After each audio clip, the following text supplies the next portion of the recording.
Possession crucial from this. How much longer will the referee allow? Dublin lead by a point, and there's the whistle. It's over. It's over. We earned it by winning the last 2 matches on the road, and that's not going to be taken away from us. But what I love in hurling, I love players that will never give in. He hits it. It's over the bar. Oh, holy Moses. Hello and welcome to the RTÉ GAA Podcast. I'm Mikey Stafford, and this week I'm delighted to say I am joined by Malachy, Clerkin of the Irish Times, Eamonn Fitzmaurice, and Rory O'Neill as always. How are we all doing, gents? Good, We're Mikey. good, Rory. I'm Mikey even. That's okay. Rory's here too. You can. I'm sure he wants to know how you're doing as well. We are all good. We're all good. Listen, there's 12 teams left in the All-Ireland Football Championship, and after this weekend, there will be 7. The Connacht Provincial Championship is about to be run off in 3 weeks rather than its normal, I think, 7. Mickey Harte, after 18 years, is facing something of a leadership challenge in Tyrone. And Ronan McCarthy is possibly the first inter-county manager of all time who has to ask another team for permission to play a player. This is, 2020 is just the year that keeps on giving. It's quite fascinating. Malachy, I'll go to you first as our resident Ulster man, nearest to the story. Mickey, living in Glasnevin, that's the nearest I am. No, you're probably, Rory's slightly further north than you. You're still closer to your neighbours anyway. Mickey Harte, this is, every year this is kind of talked about and doesn't happen, and then probably just because of the nature of the championship and how everything's rushed and there's no real oxygen for conversations between games, nobody had really considered this until news started seeping out last night, really, had they? Well, I don't know if nobody had considered it. I mean, like, as you say, every year it's, Mickey has gone in about, let's say, the last 4 or 5 years into, what do we call it, the Wenger zone, the point at which, people kind of go, okay, your achievements are unprecedented. You deserve to call your own way out up until a certain point. I don't know exactly, how real this is. The story seems to be that he has asked for another year and has not been given it, but I don't know that he has not been definitively not given it. Like, I don't know that he has been ushered out the door just yet. So it'll be interesting to see what happens. I think the thing with him was always, I don't know if anybody who played under him was ever going to push him out the door. So I guess it depends on the stomach of whoever wants to come in there.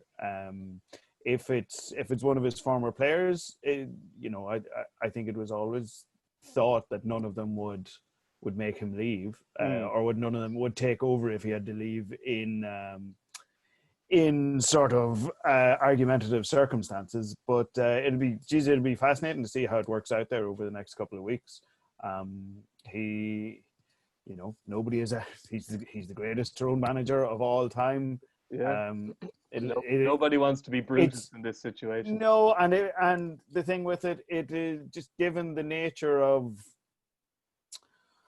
how to put this delicately, the nature of things in Tyrone in general, it is unlikely that the end, when it comes, will be agreed by all sides, because they tend to argue over things up there. We could have a press conference outside Four Seasons Landscaping. Yeah. Eamonn, you obviously faced off against him on several occasions. By the time you were a manager, obviously his reputation by far preceded him, but the impact he's had on the game, whether he goes now or stays for another 3-year term, it's beyond question, really, isn't it? Oh, it's massive, and I think that's probably part of his problem, to be honest, Mikey, that he's measured by such high standards because of the achievements he's had himself, particularly early in his reign, and up to, obviously up to 2008 when they won the last All-Ireland. I think looking at Tyrone, there's always a feeling that they're very close to suddenly having a very good team again, and that they're not far away from it. And I think with the whole conversation for Mickey and for the county board, it's about what's best for Tyrone football, and it's only them that can decide that. And they certainly don't need another ex-Kerry player advising them on what they should and shouldn't be doing. But I think that's the bottom line, that as a manager, you're always trying to think what's best for the team, what's best for the county. And whether that involves Mickey being involved for another year or two, or whether it's time for fresh voice and fresh approach, it's only them that can decide that. But as Malachy said, it wouldn't be surprising if things were,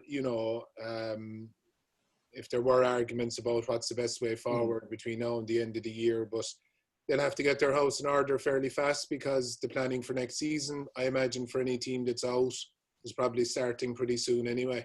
Yeah. You yourself did 6 years, I think, with Kerry, which by modern standards is a long stint.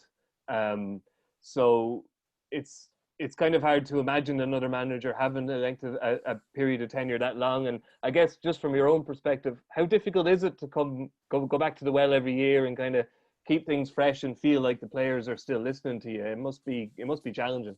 It is, and it's probably the biggest challenge. I think there's a couple of parts that I think for yourself, you have to have the energy and appetite for it, because it's a huge job that involves a lot of energy. And if you don't have it, you're being disingenuous to the group, and you shouldn't be there. It's as simple as that. The other side of it then, as you mentioned, is the freshness approach. I think every couple of years there certainly has to be changes in your backroom team to keep fresh voices, to keep challenging the players in different ways, to keep challenging yourself. And I think that unless that can have an effect for so long, those changes in the background, but ultimately the top person has to change as well after a while, because look, the players, regardless of the respect they have for you, they get to know you, they get to know your ways, they get to know what you're looking for. And there's nothing like shaking it up and a completely different set of demands being put on players to raise the bar. And I'm sure the Dublin players are in that situation at the moment with Dessie Farrell. They're probably still trying to half figure him out, and that's a good thing for him. Yeah, it'd be fascinating to see how it plays. One thing there, Mikey, though, that would always strike me about when you have a sort of a totemic figure that stays in a job for such a long time, like if you like Mickey Harte has done. If you look at we'll say Sean Boyle and even Mick O'Dwyer in Kerry, and we'll see what happens with when Brian Cody eventually does decide. A fallow period tends to follow a manager that has remained in situ for a really, really long time. Like Meath took them, and like you could barely argue they may be still, they're only kind of getting back on their feet now after 20 years of Sean Boyle. And I know Mick managed right up until 1991. Eamonn, was it? Mick O'Dwyer was in charge up until maybe 1990, 1991. 59, I'd say, Rory, was his last season. Okay, right. And like obviously Kerry kind of hit. And part of the reason for that, I suggest, is that when one manager is kind of in that main job for such a long time, it sort of blocks coaches from competing to get up to that level. And maybe the internal coaching structure does get stunted a little bit in terms of the competitiveness that you would have for people that would be pitching to take on the job after him. So look, there's no right time, but I think the one thing Tyrone have going for them is they would look to have a fairly good batch of players at the minute, and the future's bright. Either way, I would imagine.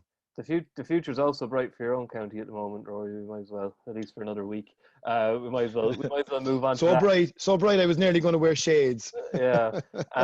We have to discuss it, I'm afraid, Eamonn. There's Kerry's defeat, obviously, in extra time to a dramatic late goal from Markeen. There seems to be two schools of thought, at least in the O'Shea family.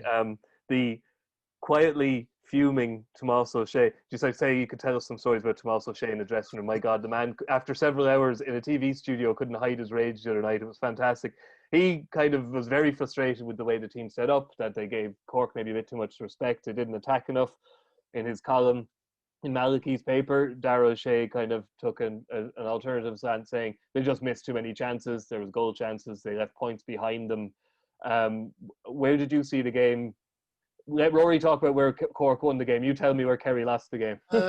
Yeah, well, I think that's exactly it. I think, first of all, look, in Kerry, always straight away when you lose a game, the introspection starts and we start looking at ourselves straight away and blaming ourselves and so on, and what could we have done differently. And that's probably a healthy thing in terms of trying to get it going for the following year. But I think possibly, certainly with my Kerry hat on, maybe there hasn't been enough credit given to Cork for winning the game.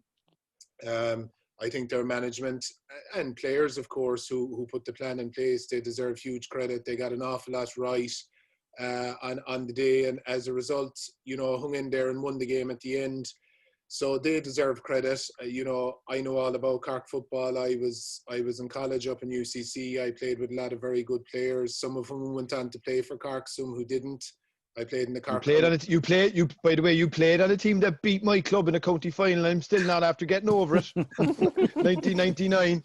Yeah, I was going to say that. I played in the county championships when I was up there. I loved playing county championship football in Cork. We won it in 99. We were beaten in the final a great team, yeah.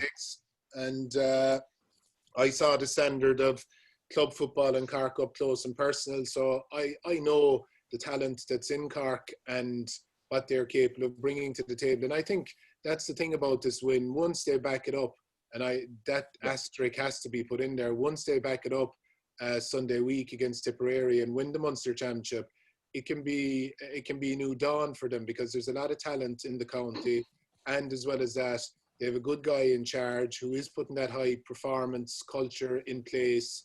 And I think the only way is up for them, but with the caveat that they need to back it up and win Sunday week. With regard to Kerry, look, in Kerry now we are going to have, thankfully, you're still in the official mourning period now, aren't you? Yeah, a shorter than official mourning period. And when hopefully, if the season, when it begins again, that the hope will spring eternal again and we'll start looking forward. But look, in management, and I know it better than anyone, there's a rationale for everything you do. And the Kerry management had a rationale for the way they played, for the way they set up, for the team they picked. Only they know the rationale. And when you win, if you win by a point or if you win by 10 points, everything is right. And it rarely is. The days you win, you get things wrong as well. And sometimes you just get a bit of luck and you get over the line. And when you lose, everything is wrong. And not everything is wrong either. But the fact that you didn't win, everything is wrong. So it's all about the result. We were on the wrong side of the result last Sunday, and we have to take it in the chin and move on. There's a lot of learning in it for everyone, from the management down, and certainly for a lot of the younger players, possibly who thought that after last year, we just need to improve a small bit and we'll get there. And that's not the way it is. The bar goes up so far every year that to win the following year, you have to improve hugely. And it's hard to win all Ireland medals. It's as simple as that. Do you feel, as a former Kerry manager, that there is an onus on Kerry to play a certain way, or does winning absolve all sins? And as long as you win the match, nobody will be talking about how Kerry played if Mark Keane hadn't caught that ball and stuck it in the net. Well, I think they would, Mikey and Kerry. They would. Yeah, I think they probably would. Yeah. Look, even when you win, there's a conversation, and particularly if you win, without playing the Kerry way, let's call it, there's always question marks. Within the group, you don't care about that. It doesn't matter. It doesn't matter within the group, but there will be a conversation. It's as simple as that. But look, there is a culture in Kerry and a particular way of playing, but I think there's also a culture of trying to get the job done. And all the way back through history, Kerry have adapted, they've changed. We've had to, and everyone has to. And, I think when you're in the hot seat, all you want is what's best for the group. You want to win, and you do it whatever way you can. And it's more or less as simple as that. And for everyone out in public that are having the chats and giving out and everything else, it doesn't matter. You don't take any notice of it, really. Yeah, I think you have to have a thick skin. Malachy, for those of us not from Kerry, Jesus, it was great. It wasn't the greatest game of football ever, but you would forget the 90 minutes that went before with that finish.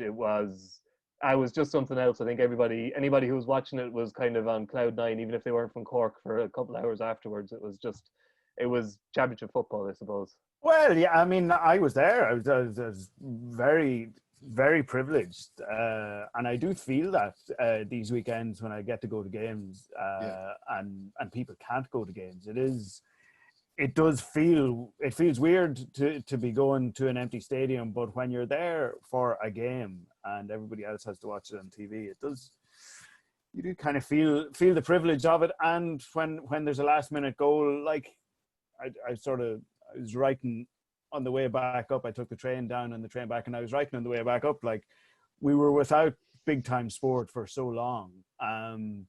You nearly forget what it's like to be at a game with the last minute goal. You nearly forget, like, the sort of the rush. Like, Páirc Uí Chaoimh was completely empty, and yet between the Cork sort of subs sideline team and let's be honest, local radio. Let's be honest, their press pack. The roar nearly took the roof off the stadium, you know. So you could probably hear Rory in the OB truck too. Indeed, yeah. I frightened a few people. Yeah, indeed. Look, it was it was a mad way to finish a game. Like, I tend to now, of course, I'd be biased towards Dara's opinion because I do the column with him. But like, Dara made I thought a really salient point. You know, whether or not Kerry should be playing that way is actually a separate, to a certain extent. I know all these things are interlinked, and you can't totally separate the yolk from the white of the egg, but they are separate things. Like, Kerry had 29 scoring chances, Cork had 19. Like, in any game, if you have 3 chances for the other team's 2, you should win that game. Like, especially with the forward line. Sean O'Shea and David Clifford had 15 scoring chances between them and scored 6 points. Like, as Dara said, you could play, those two could be playing together for the next 10 years for Kerry and not have a shooting day like that. And when you break it down, it's not like that they were taking pot shots under huge pressure or that they were living on scraps because of the defensive system. Like, some of those misses were, like, there was 2 14-metre frees, a 20-metre free, and a 45 for Sean O'Shea in those misses. There was David Clifford's wide after he didn't take the mark. There was, you know, Tony Brosnan had a wide that he'd score in his sleep. They were bad misses. And that was the reason that they didn't put the game out of sight. I would suggest more so than the defensive system. I know the defensive system is the big talking point, but I think, like, we kind of laughed there, Mikey, when you said nobody would care had they got the result. Like, they absolutely would have. Like, there absolutely would have been plenty of chat had they sort of squeaked out with a 3, 4, or 5 point win. They would have the chat in Kerry, and Eamonn can tell me if I'm wrong, but the chat in Kerry would have been, well, are we really going to play like that against Tipperary in the Munster final? You know, is that really what we're going to go through the rest of the championship with? So yes, look, that side of it is absolutely a talking point. But when you break the game down, had Kerry taken their chances, they would have won the game. Yeah, Rory, we should give the Cork perspective here. Obviously, there is there is obviously the elation of winning. But as Eamonn said, the if now is you have to follow it up. And we've had examples already in this championship of after the Lord's Mayor's show where teams can't back up a big performance with another. And Tipperary have shown that, you know, they're no slouches. I would, yeah, and it's absolutely, it's 100% a fair point to make, in particular in relation to the Cork footballers, because they have a long-standing history of getting it up for Kerry and then a flat performance soon after. But I don't think that will happen this time. I think actually Eamonn would be in a very privileged position to give us a good indication as to why, because I think Ian O'Neill's addition has been a huge factor in behind the scenes, I think, from a psychological point of view, in terms of getting him in the right mindset. And I think he's a very, very smart fella. I mean, Eamonn, he was with you when you won in 2014, if I'm not mistaken. So you'd have a fair idea in terms of what he could bring to a setup. I wouldn't necessarily agree with everything that Dara wrote in that piece, by the way, Malachy. I think he made mention of a point. He made mention of a point that he said Cork were living on scraps. I wouldn't agree with that at all. I actually watched the game back there on Tuesday night, and I actually think Cork got quite a decent chunk of possession, and I think they bossed the middle of the field for the most part for me. And I think that's a big problem for Kerry going down the line. Now, look, that's another day's story. Sure, but the point he was making, Rory, though, was that they took 19 shots Maybe up in, front, nearly 100 front, minutes. You know, and 19 shots in 100 minutes isn't a lot. I know the conditions and I know all of that, but I think that was the point he was making. But I think they had a fair share of possession. I think their issue was, look, their penetration was a lot more difficult, and especially given the conditions. But I think the biggest thing for me, when I actually got into a conversation about this on Twitter, like the narrative that's been framed around the victory, I think has upset a few people, because like we've seen certain articles written and certain commentaries, even on television, right? That this somehow benefits Dublin. No, okay, whatever. Like if people want to take that sort of a view, fine. This benefits Cork. This is a massive injection of confidence into Cork football that was badly needed, and getting Cork back competitive at the top table is a really positive thing for Gaelic football across the board. So for people to take that sort of view, I think is a bit mealy-mouthed. And certainly there's a begrudging aspect to it. What are you talking about? Absolutely. People don't care that this is a great thing for Cork. All they care about is the football championship and the fact that Dublin are going to stroll to it now. Nobody gives a shit. Well, it's important for you to care. Dublin are going to stroll to the football championship. Eamonn, I would like to ask you now, would you agree with that? Would I agree that they'll stroll? I don't think it'll be as straightforward as that. I think anytime you win in All-Ireland, there's going to be hiccups, particularly this year with a new management team and the fact that it has been so disrupted. They looked just at it again last Saturday night. I expect them to be the same this weekend, but I think they will. Look, the expectation, of course, is that they are going to win it, but I don't think they'll just stroll to it. No, they won't. And, anyway. No, they won't. And there were a lot of different aspects, I think, to last Sunday. Like the Cork were extremely brave in pushing up on the Kerry kick-out. They got their selection spot on. They were aggressive from the off and got very much physically engaged in the contest. Something that they've been accused of in the past for being gutless and spineless and not maybe up for the fight. Their conditioning is in top class shape, to be fair. So they've obviously been doing a fair bit of work in the off season, and they stuck in there when a lot of teams and a lot of Cork teams in the past would have folded. But no credit for any of that. And the entire narrative now is around, Asher, isn't it a pity that we're not going to get Dublin and Kerry later on in the year? Okay, put your soapbox away till next week when we preview Cork and Tipperary. Just the dander's up down there. The dander is up. I like it. Can I make one final point, Mikey? Quickly. I do actually believe this. I actually think playing behind closed doors is a massive help to this Cork football team, because I think sometimes there's an ignorance on the part of a lot of the supporters about modern day football. And sometimes I felt watching Cork down through the years, when they would be slightly lateral and patient, a sort of a frustration would seep into the crowd that I sometimes felt would almost infect the performance, and it created a sort of a rush sense that they felt they almost were obliged to make a play. I think what they can actually do with nobody there is they can be a lot more patient and a lot more composed. And I think that's exactly what we saw in the lead up to the goal. I think if you actually had 15,000, 20,000 people there, they would have been baying and broing and all sorts.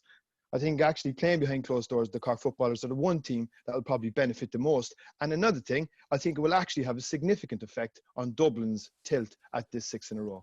Rory, does it not just suit the Cork footballers because they're used to playing in front of nobody? 100%. I said this last week on the podcast, if you were listening. I wasn't. That joke has been made a few times already. But no points for originality, but it's still funny, Malachy. Anyway, we better move on to this weekend before we run out of time. Eamonn, before lockdown, Galway were the team being talked about as being the ones that were going to be the sticky wicket for Dublin this year. 2 league defeats, one to the team they're playing on Sunday, and one to Dublin in an odd sort of a game. And all of a sudden, they get a walkover into a Connacht final. So their form line is very hard to read. Their confidence must be not where it was. For a first-year manager, it couldn't be a more challenging Connacht final for Pádraig Joyce, I think, could it? Yeah, it's a challenging situation for him, all right. But look, I think that the way Pádraig Joyce will be approaching it, and he's good people with him, John Divley, John Concannon, these guys, they'll have looked at it as an opportunity to get a block of work into the team. And by block of work, I mean a block of football work, embedding what they were at earlier on in the season. You know, I imagine he's watched back that Mayo game from the league a month ago a few times, and it would make fairly grim viewing for him. But it definitely is something to go on for the weekend of how not to do it. And particularly the first half. They actually won the second half, so the first half performance was what they'll be trying to make sure isn't repeated at the weekend. And looking at it at the moment, you have to say form and logic and the way Mayo are going and everything else, you'd be saying it has to be Mayo. But I just have a sneaky suspicion about Galway that they're going to do something at the weekend. They have a lot of tools, they have a lot of good players. Comer is a huge loss to them if he is out, and also Ronan's a question mark about his fitness as well for the weekend, and he was very impressive pre-lockdown and has been very impressive for Carfin. So if he's out, I see him as a big loss. But I think it's going to be a very interesting game, and it'll be a huge game at the weekend. So challenging for Padraig Joyce, but he's also had a chance to kind of gather himself and gather the group because of the Sligo situation, and he's had the couple of weeks. So I expect to see a different Galway emerging on Sunday than we saw a couple of weeks ago. Yeah, it's a big thing, Malachy, isn't it? I know he can't hang it on one player, but Shane Walsh is terribly important, and if he's fit and firing and ready to start... Apparently he is fit, Mikey. He is fit. Yeah. That's huge, isn't it? He's going to play. Yeah, it's huge. I mean, I'd be interested, Mikey, if Declan Bonner or Kieran McGeeney were listening to you cry in a river for poor old Galway having to get a bye through to a Connacht final, compared to what they have to do in Ulster to even make the same stage of the competition. I'm not sure they'll shed too many tears for poor old Galway. I really fancy Galway in the weekend. I think it is set up perfectly for them. As Eamonn says, they've had a month. They, apart from anything else, they got their scare. So it's not like they're going in thinking, here, sure, look, we only have to play one game here and we were brilliant before the lockdown, so we'll be brilliant now. They got brought back down to earth by Aidan O'Shea and Mayo, so they already have their scare. They have a month of completely unimpeded work now, ready for a Connacht final against a team they know better than anybody. So it's not like they're going in against any sort of unknown quantity or anything like that. I would fancy them on the weekend, and I know they probably, would they have liked a game? What would they have learned really from a game against Sligo that they probably would have won that they can't learn internally if they have the right culture? And they look to have the right culture under Padraig Joyce and Devlin and Clerkin. I kind of fancy them to beat Mayo, to be honest. Okay. And I just wanted to go back to you on Mayo. There's a lot of new championship. There's a lot of I think they've made 8 debutants this championship already against Leitrim and Roscommon, and some of them have looked amazing. Oisin Mullen, Owen McLaughlin, and Tommy Conroy are kind of the ones that are standing out for people. There is a curiosity there that they're bringing in all these players, yet they have a need for Lee Keegan to play in the full back line, which I don't think anybody thinks is the ideal spot for arguably one of the 5 best halfbacks in the country. So it does seem that while they've a lot of players coming in, they're perhaps not all in the positions where James Horan would most like to have them.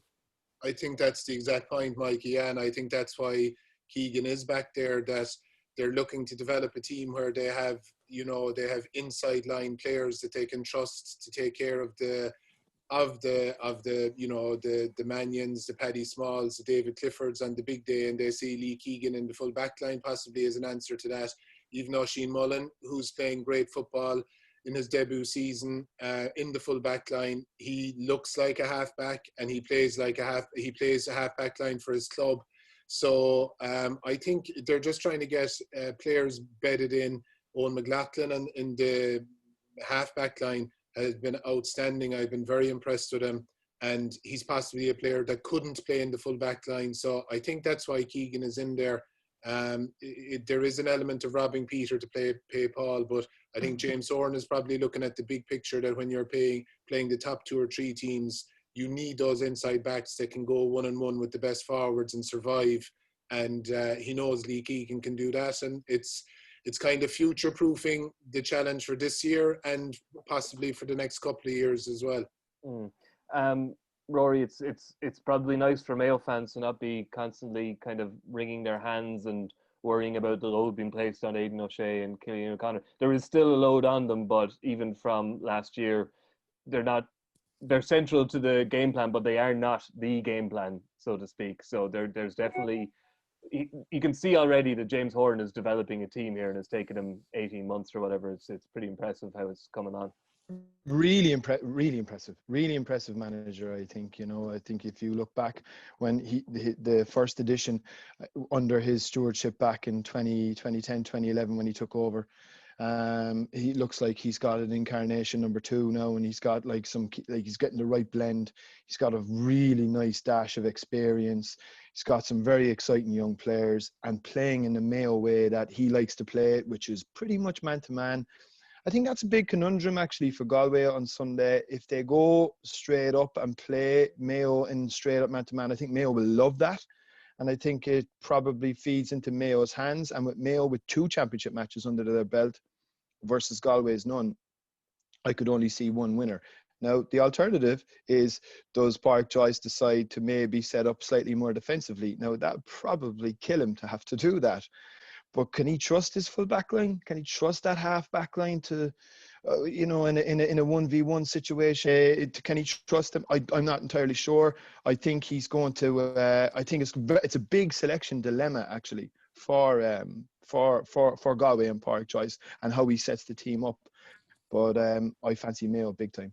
Okay, so 2 for Galway, 1 for Mayo. That's interesting. We are almost out of time. Michael Duignan is waiting in the waiting room. So, Malachy, Donegal v Armagh, first time they're playing each other in championship in 5 years, which I found quite interesting. And Donegal, I think we know a lot about. Armagh, when we discuss them here, we kind of say, bit flaky in defence, very good in attack, good for 15 minutes, bad for 15 minutes, which are all kind of cliches at this stage. But looking at their last match, there was a lot to be kind of excited about, and they seem to have a guy called Ryan Kennedy, a cornerback who can keep Shane McGuigan scoreless for 75 minutes from play. So he must be something we're talking about, as well as the O'Neills and the Grugans, etc. in attack. They have been coming for a couple of years, and it's good to see. It was really good. It has been good to see a team coming through Ulster that is trying to play something other than dear old Ulster football. Now, they will get bogged down in it, of course, because, that's the way these games tend to go. But I wrote a preview at the start of the year going, this was the wrong year for there to be no qualifiers for Armagh, because I sense Donegal are very good. Probably they're so experienced, and their young guys seem to have no fear, like Oisín Gallen and the like of that, have no particular fear and kind of like the stage. So the Donegal are very good, but this would have been a year for Armagh to maybe lose this game and then get through the qualifiers and play in the Super 8s and progress that way. I think they'll make a real game of it on Sunday. Is it Sunday or Saturday? I'm not sure which, but they'll make a real game of Saturday. It, and they will. I don't think they will lose by much. I think Donegal will win it, but I really like that Armagh team because McGeeney started getting them playing what you would call actual football, proper football, about 4 years ago, and the instinct of all Ulster teams and all Ulster players but it is genuine, because that is what that championship is.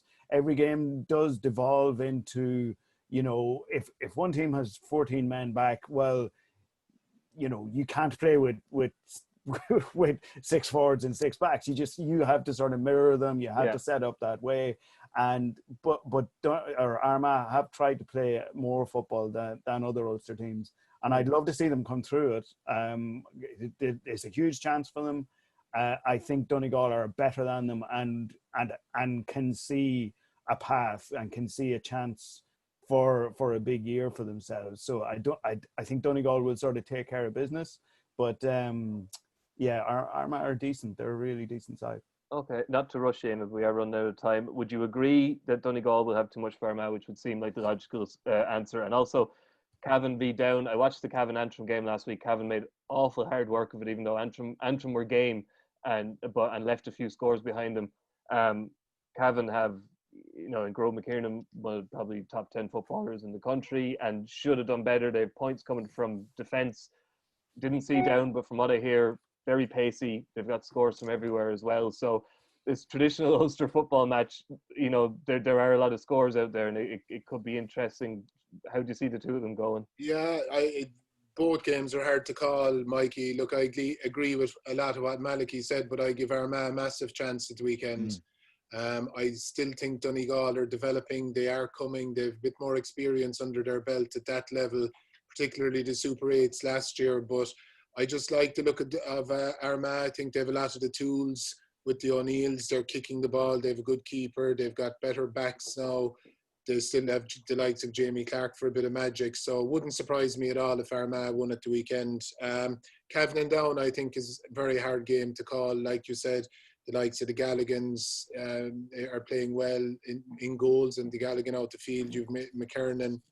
They were flat against Antrim, which wasn't a huge surprise after the big win the previous weekend against Monaghan. So I haven't seen much of Down either, but again, they have good players with, the likes of Caelan Mooney, Donal O'Hare, Barry O'Hagan, I think was very good for them last weekend. So wouldn't be surprised if it was a kind of an extra time game and, that it was very tight.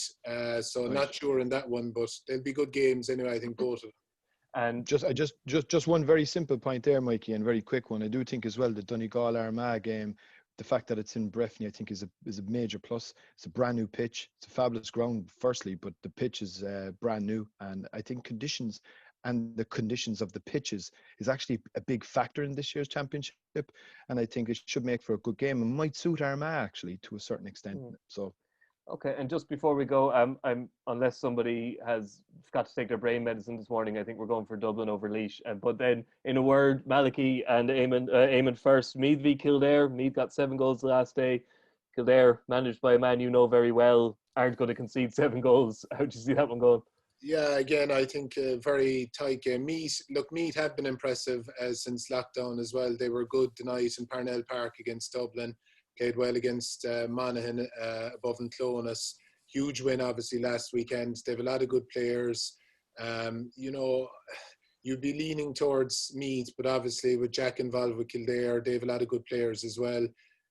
The old reliables, the Flynns and Feely and so on, but some of the newer young lads that have come through this year have done very well. Derek Irwin, I think in particular, had a great game last weekend. So I give Kildare a great shout, but the way Meath are going at the moment, Kildare need to be on top of their game to beat them. Malachy, in a word? Yeah, Meath, I think they kind of can't not win it. Like, I think the year is a kind of a disaster for Meath if they don't win it. Like, that was their first win in 16 months. Yeah, but they deserved other wins. Like they kind of should have beaten Monaghan and Clonus. They kind of blitzed Galway in Navan before the lockdown. Up until half time. Really well. Yeah, they were fantastic in that game and kind of gave it away. They have clearly improved by every metric except results, which is, of course, no way to, that's not a good way to finish out the year. But if they beat Kildare, if they get to a Leinster final, then the year is about par, I'd say. So I think their absolute need will get them through it. Okay. Eamonn, we will bid you adieu. If Armagh do manage to beat Donegal, I think we'll have to have you back on next week to crow, because there's not too many people making that prediction. So anyway, enjoy the matches at the weekend and we'll talk to you again. He hits it! It's over the bar! Oh! Holy Moses! Welcome back. We've been joined by Michael Duignan. How are you getting on, Michael? Good, Mikey, can't complain. Good stuff. Listen, I don't think we were talking the football championship. There's 12 teams left, and we'll be down to 7 after this weekend. The hurling championship, I don't think we've ever had a weekend like this where all the remaining teams are playing. 2 will be gone at the end of the weekend, and we'll know our final 6.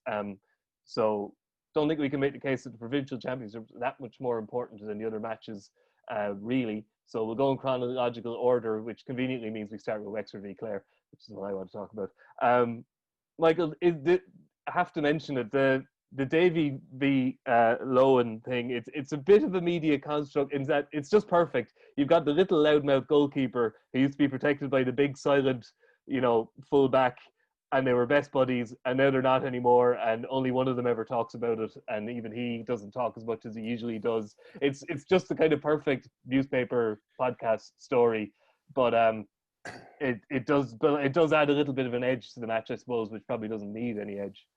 It does, Mikey. I think that I've talked about this before and I've written about it. I think it's in a way it's quite sad. We're talking about an amateur sport. We're talking about a Clare team that made the breakthrough and won All Irelands after all those years, and you're talking about two of the most pivotal members of that. I think Davy, Lohan, Dalo, Lucknan, maybe Shawnee Mack, they're, Jamesy, they're the 5 or 6 pivotal people. Ollie Baker, obviously, if you were on him for an hour, he'd be fairly pivotal as well. And but it was and Brian Lohan, not the quietest on the field, verbally or any other way, but a great play, just fantastic.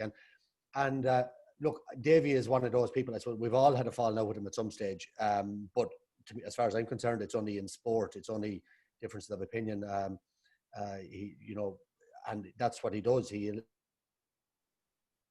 elicits that sort of response. But I think this thing's a little bit deeper when you take teammates that, I played in the same era. We were this time last year, we had our 25 years. We went to Portugal on holidays. We got together. We wouldn't be meeting up off the field or anything like that as a rule. An odd one of us would be friendly. But for us all to get together and to have that bond after all those years, it's not a cliche. It was unbelievable the way we just got back together, and just it was so natural. And Clare were planning something similar this year, and it wasn't going to probably happen that smoothly because of the relationship that has disintegrated with Brian Lohan and Davy, and I think maybe some other members of the panel as well over things. And Davy takes everything very personally about people in the media. Dalo said things and other lads said things, and then they clashed in third level, between LIT and UL, and then Davy's dad being involved in Clare. So it's not a simple environment, and I think it's sad. And I thought in the league match this year maybe they might shake hands and be done with it, but I don't think it happened. And so it might be a little bit of a joke in the media and that, but I would actually think it's a lot more serious than that. I think it's a sad thing to see two such great players, such pivotal members, the fullback and the goalie, as you mentioned, that really were outrageous players in their own way and did so much. They really probably typified the defiance of that Clare team more than anybody.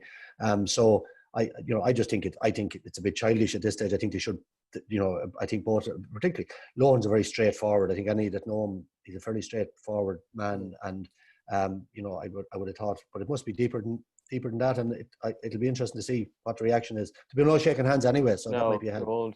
Malachy, do you think he could have an impact? Because I think he's probably toned down a little bit from the days when he was Clare manager and he was screaming at his former Waterford players, asking them how many All-Ireland medals they had. I remember that one. That was a magical moment. There is a little bit of theatre when it comes to Davy, and I don't know what role it has in any sport, really, the managers and what they do on the sideline. But to those of us on the outside, we like to think maybe it has a bit of an impact. But I don't know. It just seems to add a strange dynamic to this game for me, which I'm finding hard to get over. I don't think it's as big a deal for this particular game as it might have been earlier in the year for the league game, because I think by now they have bigger things on their mind. Mm-hmm. The league game back in whenever it was in February, was back in the normal world. Now they're both over two teams that are in big danger of their year ending this weekend, and two teams that have not played well in this championship so far. So I think that is more in their, I'd say their worries are more concentrated on that than each other. The theatre aspect of it as well. I was at the Galway Wexford game a couple of weeks ago, and I've never seen Davy as quiet on a sideline in my life. Now, I don't know if it's the empty stadium. I don't know if it is just that it was a reflection of how flat his team were on the night, but there was very little roaring and screaming, the usual conniption fits that you see from him on the sideline. So that element of theatre might be damped down as well. But I think far bigger looming in their minds, Mikey, is the fact that they are both sending a team into a championship match, and all their plans and all their thoughts for what they were going to do in the championship have not been borne out. You know, Clare were not, you know, Tony Kelly apart, Clare were not good on their first day out, and, you know, had to battle through last week. And Wexford were abysmal, you know. After the first water break in the Galway match, and I actually watched a lot of it back this morning for a piece I'm doing for the weekend. You know, they were so unrecognizable from the Wexford team that won Leinster last year and that were sort of 15-20 minutes away from an All-Ireland final. That team did not turn up against Galway, and I would say Davy has spent far more brain power in the last 2 weeks on sorting that out than thinking about Brian Lohan and vice versa. Yeah, Michael, I've said this for years as a, you know, very enthusiastic Wexford fan. When Davy's Wexford click, they are mesmeric. It's just like the patterns, the rhythm of it. It's amazing. The thing is, when it's off, when the timing is off, when things aren't clicking, they actually look like sometimes they can look like they've only picked up a hurl for the first time, because the margin of error is so small with the style of play that when it's not right, and it wasn't just the timing, it wasn't just the passing, like they weren't in defence, they weren't on it either, they just seemed flat.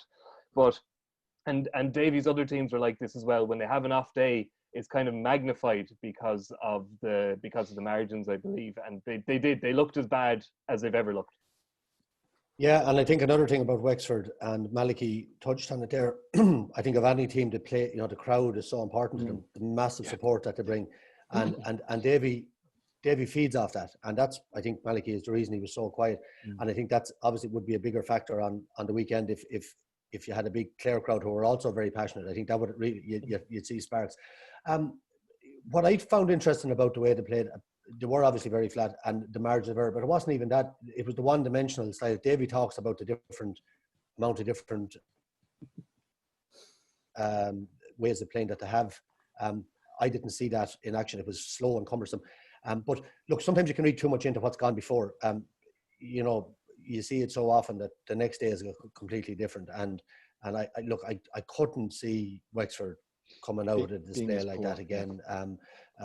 Being as poor, no, I couldn't. And now there is a question mark. I know few question marks over injuries and things like that, but you couldn't see them as poor. But it was a very, very disappointing. Galway played very well. Their new players settled in. I think Galway needed that. So they were good, but Wexford were very, very bad. But we've seen this before, and I suppose the thing is now we're going to see hopefully in the next couple of weeks, because I have to say a lot of the hurling match is very dead. Because I think the lack of the crowd, you really feed into it. I know football is the same, but the football has been knockout more or less for the last couple of weekends.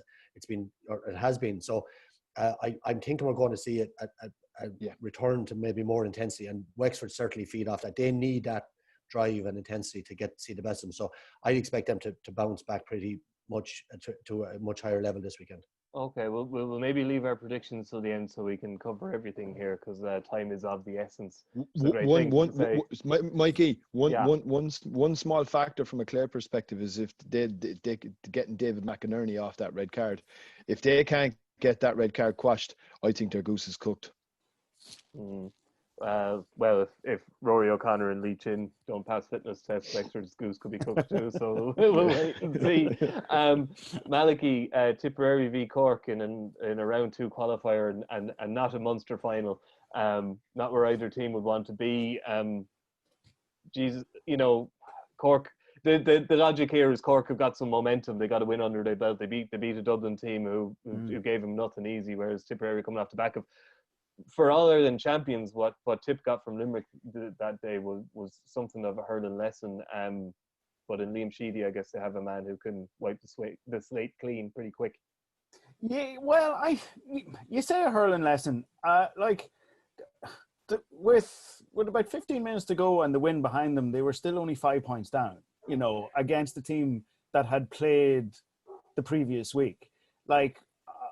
Tipperary, that was Tipperary's first match for 8 months, and they were playing against the All-Ireland favourites who had a game under their belt, and not only a game under their belt, but a game that everybody gave out was too tippy-tappy under their belt. So they were coming out the following week, hell for leather, playing against Tipperary side in a bleeding hurricane. I don't know, Tip, obviously, you don't want to lose any game, but I think they had plenty to take out of that game. And I would fully expect them to beat Cork now. Cork turned it on last week again against Dublin to a certain extent. They definitely, what you saw there was the benefit of having had a game and having had a bad game and rousting yourself and a bit of defiance out of it. And so they were a team transformed a bit. They were more physical. They were more intense. There was more intensity about it. But I expect that from Tipperary here, and I expect them to have gone up a level from that Limerick game to have got their warning, to have got that bit of experience under them. And I think they're a better side than Cork by a good sort of 5 or 6 points, I would have thought. It was a good weekend for Cork, Rory. They're going to mark the 30th anniversary of the double with another double. Well, was a thought maybe for a few seconds, but it's hard to disagree with Malachy's logic there that, Tip lost a game, but they're still the All-Ireland champions, and they could probably, on a good day, you could arguably say they could put out 2 15s that could give most teams in the country, including Cork, a run for their money. But Cork, Kingston, he had a lot to be happy about. Mainly it's a reaction, but, Alan and Owen Cadigan aren't going to be there, and Dara Fitzgibbon isn't going to be there. That's huge, isn't it? Yeah, massive. Especially Dara Fitzgibbon. I think he's a huge loss. Anybody that watched any of the Fitzgibbon Cup earlier on in the season there, and I saw a lot of it, and I was at the final as well, which was against Carlow IT. It was played inside DCU, and himself and Paddy O'Loughlin basically ran the show. The Limerick wing, who's actually burst onto the Limerick team now as well. I think he's maybe first choice Limerick wing back, savage player as well. But Dara Fitzgibbon, huge loss, and I think, funnily enough, and I know, again, I don't want to keep sounding like I'm harping on about this, but I do think venues, pitches and conditions are hugely important, and actually more important in hurling than probably in football. And the fact that the game is in Limerick, I think, is... Cork should have just said, look, we'll go up to Thurles to play, I know John Fitzgibbon was in the paper, but I was actually saying this, I was in a text conversation with a friend of mine beforehand. I said the last place Cork should be going to play them is below to Limerick, because it's a heavy pitch. And I think if you were looking to try and get at Tipperary, and the one area that maybe they might have a suspect weakness is they might be lacking a little bit of legs around their half back line, where Cork would probably have a bit of pace that maybe they could run them. But I just think, look, if it's going to get into a sort of a hand-to-hand thing, the weather forecast is not great again, and it's going to become a battle. Cork don't win too many of them, Plus Tipperary fast, you couldn't potentially see the defending All-Ireland champions go out so meekly. It would be unthinkable under the stewardship of someone like Liam Sheedy. So it's only one winner, unfortunately, for me on Saturday. Michael, is it?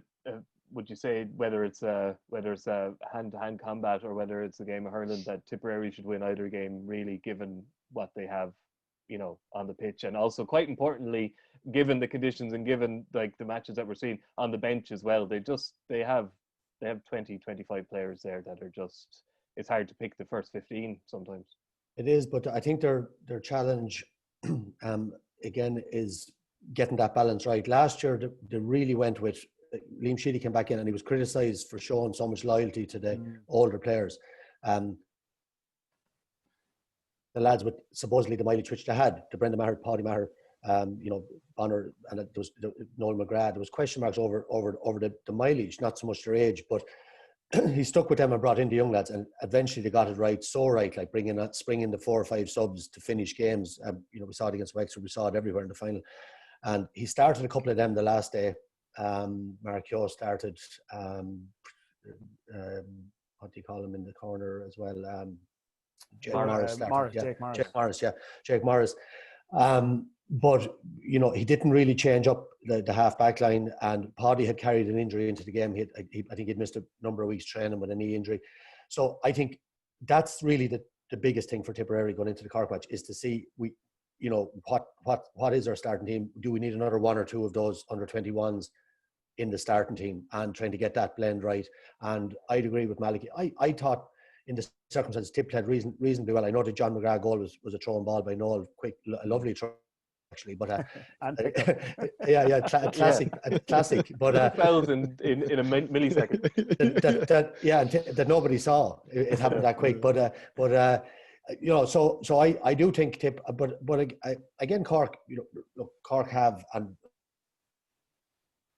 Rory is frustrated. Everyone is frustrated with Cork. They did get a fair shoeing and kicking from their own people, like after the Waterford game, and Tip got it as well. So it's how you react to that. And Cork reacted reasonably well last week, in fairness. But this is a big step up, and I think that's, as I say with Tip, I think is to get back. And we saw them getting hammered by Limerick last year, and they recovered, and they can do this. And I wouldn't be writing them off. And I think that article that Eamonn Sweeney wrote in the Independent last Sunday, sometimes like you need that, and you need that sort of motive. You say you don't need it, but you do. It does. Players do react to that sort of thing, saying that they got a soft All Ireland and they were handed an All Ireland last year. That's so I'd expect a big comeback from Tip. Yeah, they don't need help bearing a grudge, or looking for enemies from outside the county walls. Okay, we'll breeze on. Next up then Saturday evening is the Leinster final between Galway and Kilkenny.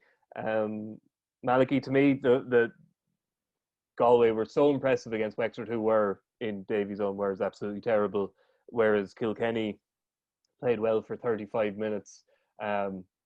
Me, who's run on predictions on this podcast since the Championship restarted, is absolutely terrible as well, worse than Wexford's performance. I say I can't see Galway losing this game with if Concannon and Whelan and the likes play as well as they did against Wexford. What do you think? Yeah, it's interesting. I'm too long doing this to dismiss Kilkenny at any stage, really. Not the only because I've been on plenty of these shows on radio, TV, podcasts, and I remember doing one with Milan one year about Dublin were playing Kilkenny down in Portlaoise and going, I was very bullish. Yeah, Dublin. This is Dublin's time. They're going to absolutely do them, and they got it was over after 10 minutes. Away. Yeah, exactly. Yeah.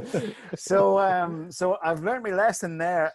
But I got it. Galway were very impressive. Apart from, I was watching. I was saying earlier, I was watching it back for a piece I'm doing on Saturday, and God, they were tactically really, really on it against Wexford. Like Conor Whelan scored 4 points from play, and him and Brian Concannon, I think, got 1-8 between them. They did, yeah. But absolutely, of course, that's their biggest contribution to the night. But what was kind of lost was they were the front line of what stopped Wexford's running game. They were the tacklers that were stopping Liam Ryan coming out, stopping breaking tackles in or around that sort of middle ground.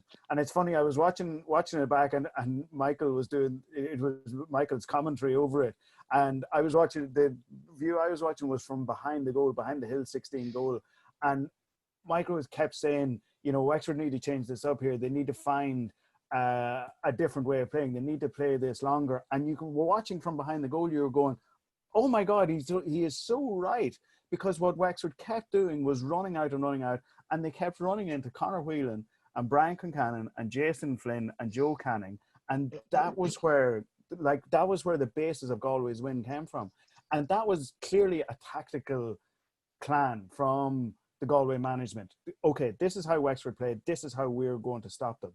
Every ball that they played forward, be it from Porrick Mannion or Sean Loftus or Conor Cooney or whoever, was down the flanks, down the wings to take out the Wexford sweeper. The Wexford sweeper wasn't in the game, and the Wexford running game wasn't in the game. So it was a kind of a tactical masterclass. So that to me was very, really, very impressive, and really sort of beyond, yes, the brilliant play from Whelan was awesome. He really was. And Concannon was seriously good as well. Their scoring was very, very good, but for the long sweep of the championship, the fact that they had a really bespoke tactical plan and that it worked, like there's nothing better for players than a new manager coming in with a tactical plan and it working to a T. Like you're going into training the next week going, right, what have you got for us now? What are we doing this time? What are we doing for the next game?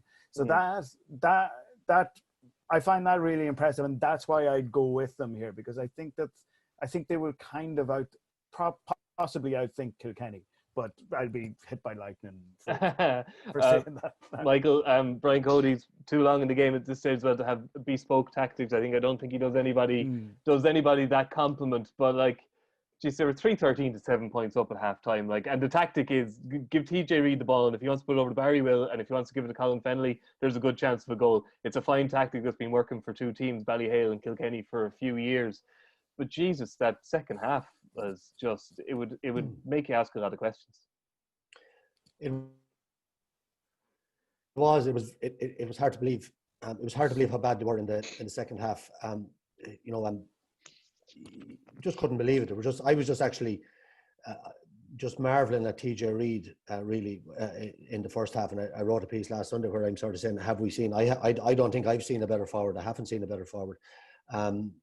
In my opinion, I'm including Henry and DJ, but that's all about debate. I was talking about him with Christy Ring, Rory. You wouldn't like to see that, but putting him up on that pedestal. But yeah, don't get him started again. We had enough of it in the football podcast. I saw more TJ, but look at. See, it doesn't. I said it about the earlier matches. It doesn't really matter what Kilkenny did in the second half or didn't do. They will do what to do, right? They will turn up. They will, from the first ball, they will fight for everything. They will, they will give it everything. And some days, and one team that has maybe made them look average over the last number of years is Galway, more, on a number of occasions. And the big thing that Galway, and it's a factor with Limerick and Galway particularly, is the actual physical size of them. They're absolutely. I was down on the sideline before the match again last week. I was down several times over the years. Yeah. But they are massive, right? And even the small lads, right? Conor Whelan is small in height, relatively small. He's not that small. No. He's as wide as he is. He's about 6 foot. He's about 6'2" is still like he's, Well, he's over 6 foot, but he looks small compared to some of the rest of it. Like these lads, they're absolute savages now, and that's and right throughout your team, and like that has a big bearing, because if you're getting stopped like Malachy is talking about, and you're getting tackled, and you're getting harried, and you're getting hit, that takes it out of you when that's your game plan. You're saying, Jesus, where am I going to start here when I get this sharp puck out, and who am I going to go past, and how am I going to do it? Who picks up TJ, Michael? Who picks up TJ? Who do you think is Fintan Burke? Maybe no. Yeah, I'd say that's a good call. He's very athletic. He's very strong. Look, I don't know if it's TJ is one thing, but TJ can do a lot of harm to you as well, even when he's like, maybe off the ball. But like looking at Kilkenny, as I said, they looked very good when they were good, but there has to be a question mark after last year's All-Ireland final. There has to be a question mark over just the overall quality of the team. I think TJ Reid has kept them very competitive for the last couple of years. Colin Fennelly, like somebody made the point, I was reading it recently, that it's unusual at that stage of their lives the last number of years, but they seem to have got better over the last, both of them over the last 3 or 4 years. And because I saw Colin Fennelly in Thurles a few years ago, I'm not sure, I think it was about 17, he'd come back from the Lebanon, and I saw him, and I said, this is quite sad that this lad is finished, his legs are gone, and really he should retire.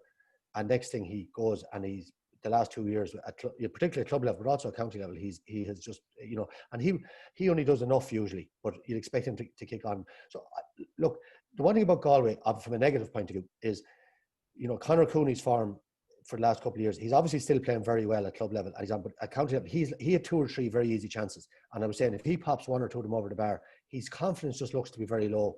Jason Flynn from the start, not really doing. Niall Burke is still coming in. Concannon has got his start and had a super game. But there's still, to me, in their forward line, a little bit of maybe a little bit brittle confidence-wise with a couple of those lads. And that could come back to haunt them in a tight battle. And like, the weather, as you say, Rory, is going to be bad and all that. So I don't think it's a foregone conclusion. I expect Galway to win it. I think, they were impressive, and they were very impressive. And I think what Malachy says about Shane O'Neill, I think is a point very well made, because we were saying about the new managers coming in, they didn't have that time with their players over the lockdown, the Liam Cahills and the Shane O'Neills and these lads, but they got off to good starts, which from a confidence point of view I think is massive for those. So Galway should win it, but I'm in Malachy's camp. I'm 20 years at this now, on co-coms and commentary, and the day you think that they're gone is they come back and bite you. So it's called Colin Fennelly syndrome. Don't look to have it. Yeah. You think they're gone and they're not. Speaking of Liam Cahill, then we'll move on to the Munster final. Rory, against Cork, Waterford had time, they had space, they had options. You know, Tadhg de Burca was regal because he was, as Brendan explained it to us last week, he looked up and he had time to look up and he looked out in the field and he just saw white jerseys everywhere in space where he wanted them. That's patently not going to be the case this Sunday. Everywhere there's a white jersey, there's going to be at least one green jersey, and this is a proper test for Waterford. I'd expect them to be competitive, though. I think it will be a competitive game. I don't necessarily see Limerick completely blowing them out of the water. Liam Cahill, I find, is an extremely impressive figure. I think there's a steeliness about their display. The last day, that was probably the most impressive aspect for we'll say, a neutral observer. And while Tadhg de Burca ran the show, I would still expect him to get on a lot of ball because Limerick actually don't commit that many like it's a lot of the time with Limerick, it's Aaron Gillan on his own inside the full forward line. Graham Mulcahy tends to buzz around the place, as does Casey. So I'd imagine Tadhg de Burca will still get on a lot of ball. The big problem this time for Tadhg de Burca is when he looks for distribution.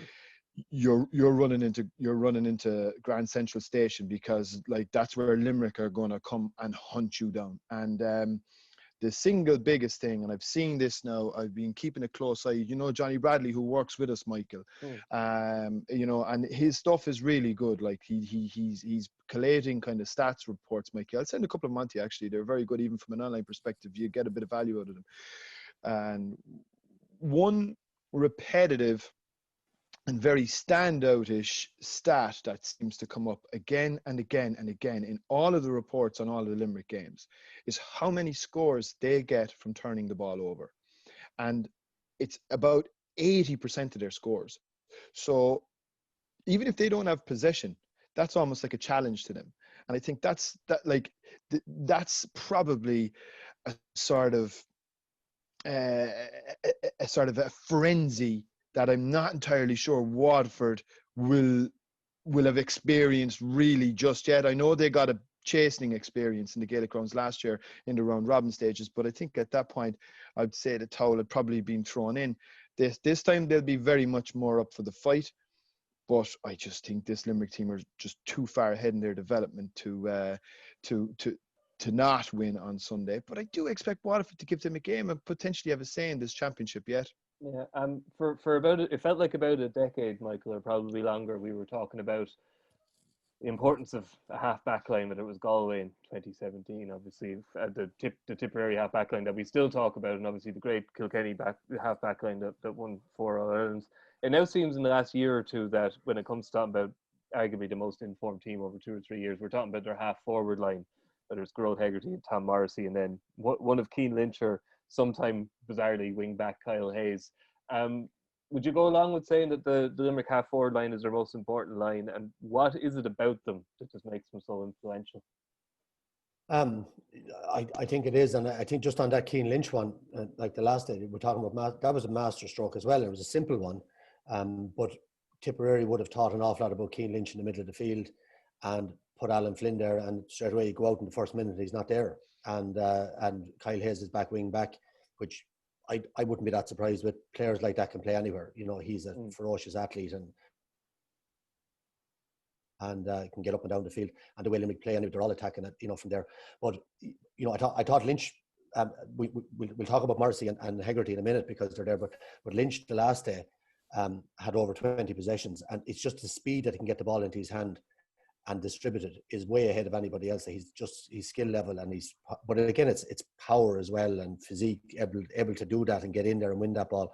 But the speed he picks the ball and distributes it, and the hand pass, and players know what's coming. It's off the shoulder all the time, because it doesn't matter if a lad wins collects those balls and he doesn't pass it when he's supposed to pass it, he hasn't the intelligence or he hasn't the vision to see it. It doesn't matter how many runners you have or where they're going, because they look bad actually if they'll be out of position.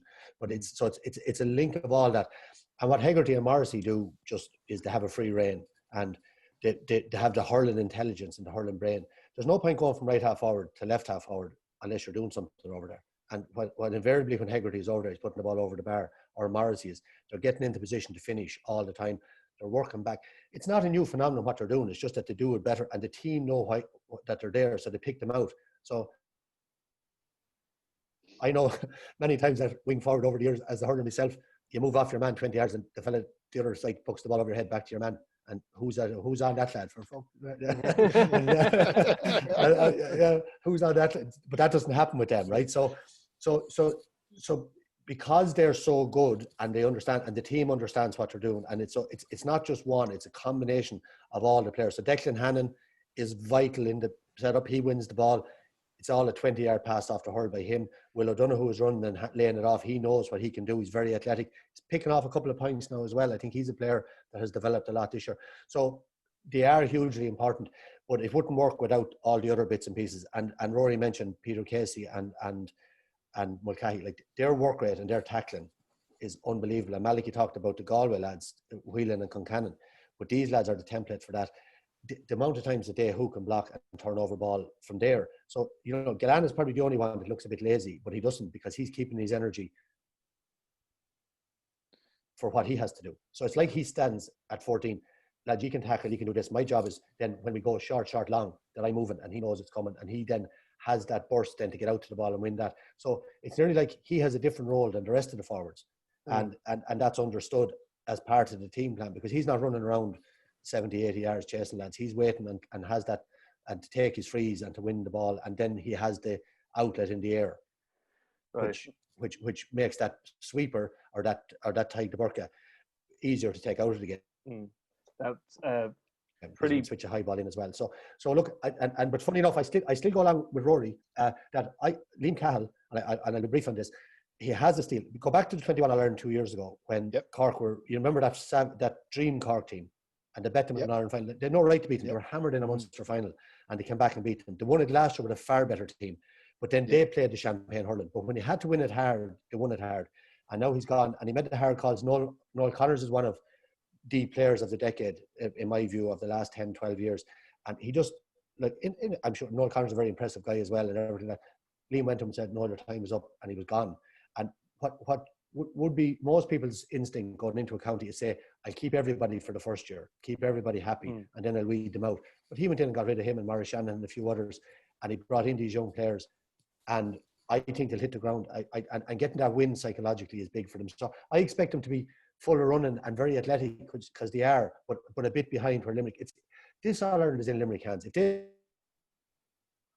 play like they're capable of playing all the time, but that's hard to do every single day, especially as favourites every day. So it's not a foregone conclusion, but they should win again on Sunday. Okay, we are bang out of time, so I'll go first. I will say Wexford, Tipperary, Galway, and Limerick. Malachy? I can't even remember the games now. Wexford playing? Yeah, Wexford, Tipperary, Galway, Limerick. Yeah, sorry, yeah, exactly. Yeah. Rory, do you agree? You got them right. No, I wouldn't differ from that. No. Michael? I go for the Leinster team in the Leinster final. Outside that, I go the same. You've been burned too many times, Michael, by the Cats. So you're not taking it. Yeah. And very, very last. I go for a shock. A very last word. Kilkenny shock. Michael, the final word to you. Down versus Offaly in Christie Ring semi-final this weekend. As just a massive game, isn't it? It is. It is, Mikey. Look, first of all, it's fantastic. The year has gone ahead. Look, we're down now to provincial finals with the drama last week in the football. It's just great that it went ahead, and I was very strong on that it did go ahead, and this is a big one. Obviously, if whoever wins this match is in the final, so that means to go up to the Joe McDonagh. And look, we're rebuilding an Offaly. We have an awful long way to go back. But this is a massive game for Offaly hurling, and we were up there last Saturday. I was up there myself. We played Derry. So the logistics are difficult. You're driving up, stopping in a garage, trying to get a bit of grub, and it's the same for every team now traveling around the country. So an outdoor and trying to that brings us challenges trying to get everything organised. But that dry run I think will be helpful to us. We're going into down to play down, and obviously very respectful of it, but just we'll hopefully get out of there on Saturday evening, get home in time for the Leinster final, and hopefully it'll be a win for Offaly, and look forward to the final which is in Croke Park the week after. So that would be a first for a lot of the Offaly players as well to play a final in Croke Park. So let's looking forward to it, and hopefully we get there. Okay, we are bang out of time. You know yourselves. You follow matches on RTÉ Radio. You can follow them on RTÉ TV, a fair few of them, and you can follow them all on RTÉ Online. So I will say thank you to Malachy and to Rory and to Michael and to Eamonn earlier. Thank you very much, and we'll see you next week. Dublin lead by a point, and there's the whistle. It's over. It's over. We earned it by winning the last 2 matches on the road, and that's not going to be taken away from us. But what I love in hurling, I love players that never give in. He hits it. It's over the bar. Oh, holy Moses.